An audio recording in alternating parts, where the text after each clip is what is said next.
നീ തന്ന പ്രേമലേഖനങ്ങൾ മുഴുവൻ ഞാനിന്ന് കുഴിച്ചിടും. ജൂണിൽ നല്ല മഴ പെയ്യും, അവയൊക്കെ മുളയ്ക്കും, അവയിലൊക്കെ നല്ല തുടമുള്ള കവിതകൾ കായ്ക്കും. ജീവിതത്തിലും കവിതയിലും മരങ്ങളെ നിലമറന്ന് സ്നേഹിച്ച ഒരാൾ, കവി മനസ്സിൽ മരങ്ങളുടെ വിത്തുപാകിയ മരംവെട്ടുകാരനായ പിതാവ്. ഇങ്ങനെയൊക്കെയാണ് മലയാളത്തിൽ മലയാളം എന്ന വാക്കും കവിതാ സമാഹാരവും വിത്തുപൊട്ടി മരമായത്.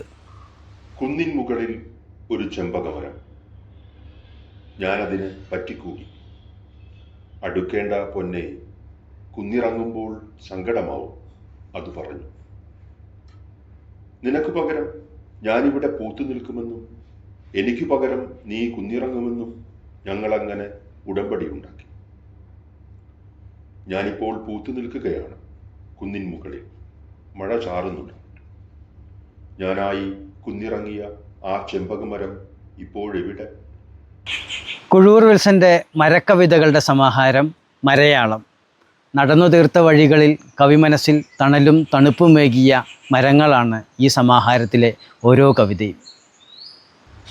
ബസ് കാത്തു നിൽക്കുന്ന ചെമ്പകമരം, സിഗരറ്റ് വലിക്കുന്ന ചെമ്പകമരം, എന്തോ ഓർക്കുന്ന ചെമ്പകമരം, ഷെൽവിയെ വായിക്കുന്ന ചെമ്പകമരം, പൊട്ടിച്ചിരിക്കുന്ന ചെമ്പകമരം, മിണ്ടാതിരിക്കുന്ന ചെമ്പകമരം, ഒച്ചയിൽ കുളിക്കുന്ന ചെമ്പകമരം, മെഴുതിരി കത്തിക്കുന്ന ചെമ്പകമരം, മരിച്ചവരുടെ കൂടെ സെൽഫി എടുക്കുന്ന ചെമ്പകമരം, നെടുവീർപ്പിടുന്ന ചെമ്പകമരം, നാടുവിടാനൊരുങ്ങുന്ന ചെമ്പകമരം, ചായ തിളപ്പിക്കുന്ന ചെമ്പകമരം.